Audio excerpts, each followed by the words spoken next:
Welcome to today's Explainer, where we are going to dive right in and track a network packet from its exact moment of birth inside a single pod all the way out to an external user's browser. If you've ever found yourself wondering how Kubernetes actually performs its networking magic behind the scenes, well, you're in exactly the right place. We're going to break down this massive, seemingly complicated ecosystem piece by piece. To make sure we don't get lost in the weeds, here is our roadmap for today. First, we'll hit pod network basics. Second, cross-node CNI routing.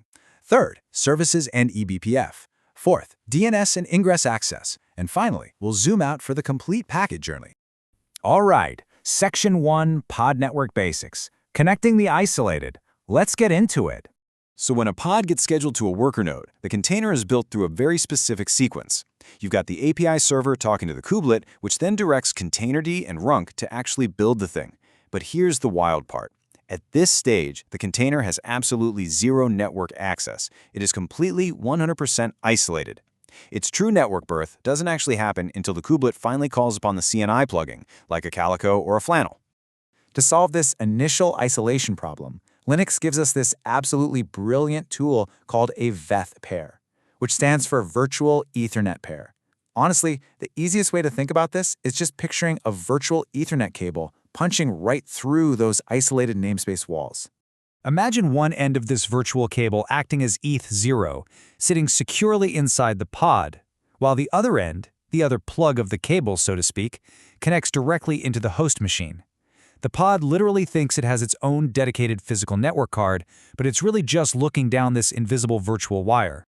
Now, what happens when you have multiple pods sitting on the exact same worker node? Well, their virtual cables all plug into something called a Linux bridge. And this functions exactly like a local hardware switch you might have sitting under your desk. It handles the MAC address learning and frame forwarding, which means pod 1, pod 2, and pod 3 can instantly chat with each other on the same node. Simple, right? Okay, so the local network is elegantly solved. But that raises a pretty critical question for our packet's journey. How on earth do we cross over to entirely different physical machines? Because that local Linux bridge? Yeah, it definitely can't send traffic to a node halfway across your data center. Which brings us to Section 2, Cross-Node CNI Routing, beyond a single machine. In a massive enterprise environment, relying just on a Linux bridge isn't going to cut it. That is where a heavy-hitting CNI like Calico comes into play. Calico manages our IPAM, our IP address management, assigning completely unique blocks of IPs to every single node. That way, there is zero overlapping addresses. So when pod A on node 1 needs to talk to pod B on node 2, Calico uses routing protocols like BGP or tunneling methods like VXLAN to seamlessly deliver that packet. It's honestly fascinating how VXLAN pulls this off. If your underlying physical routers have absolutely no idea what a pod IP is, VXLAN essentially packages the entire pod packet inside an outer node IP header. It basically plays dress up. The physical network just sees node 1 talking to node 2. Completely oblivious to the fact that there are pods secretly talking inside that tunnel. All right, our packet can now cross nodes anywhere in the cluster. But wait, we have a major problem here. Pods are completely mortal. They crash, they get updated, they restart constantly, and when they die, their IP addresses are gone forever. So how in the world does a client application keep track of a moving target like that? Let's tackle that in Section 3, Services and eBPF, Stable Connection Anchors. Kubernetes solves this shifting IP nightmare by establishing a service. You can think of a service as essentially a virtual load balancer that provides a permanent, unchanging IP address. Let's say, for example, it's 1096.1.5. Clients are always going to target this static IP, and the service will just invisibly route that traffic to whatever dynamic IP addresses the backend pods happen to be using at that exact second. But it's super important to understand how this routing actually happens under the hood. Back in the early days of Kubernetes, clusters routed this service traffic using thousands of heavy, clunky IP tables rules inside the Linux kernel. And as you can imagine, this caused massive CPU overhead as clusters grew. Modern architectures are now replacing all of that with eBPF, using CNIs like Cilium. eBPF just bypasses those cumbersome IP tables rules entirely, which gives us absolutely incredible speed and efficiency. It is a real game changer. Okay, so we've got a highly efficient, massively scalable internal network. But the pods and services are still entirely sealed within the cluster. How does a regular user out on the public internet actually reach our internal pod? Let's break that boundary in Section 4, DNS and ingress access, bridging the public gap.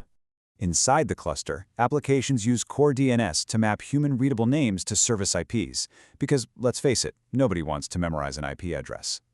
But for the outside world, we deploy an ingress controller. Think of the ingress controller, something like Nginx, as the ultimate bouncer and gateway. It handles all the external web traffic coming in, manages the TLS encryption so your connection is secure, and intelligently routes traffic based on specific URL paths.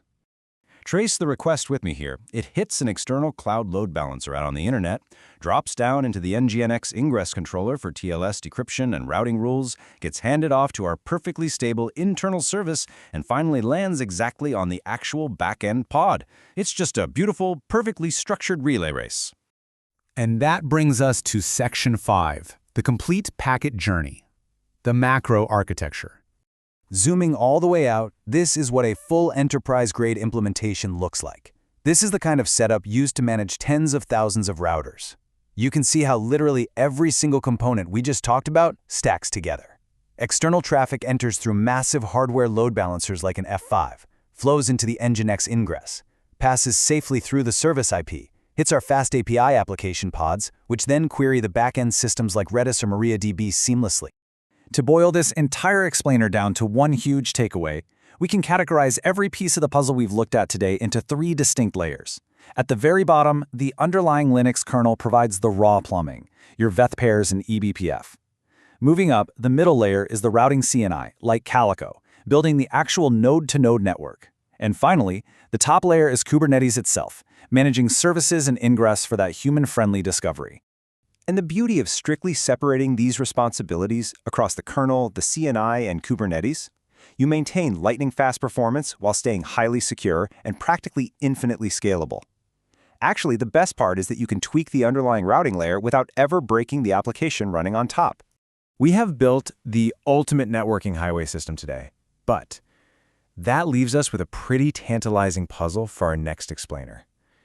How exactly does the raw data within a single HTTP request survive that microscopic trip across every single one of these TCP, TLS, and application layers, from the browser down to the database and back again? We're going to trace that exact request next time.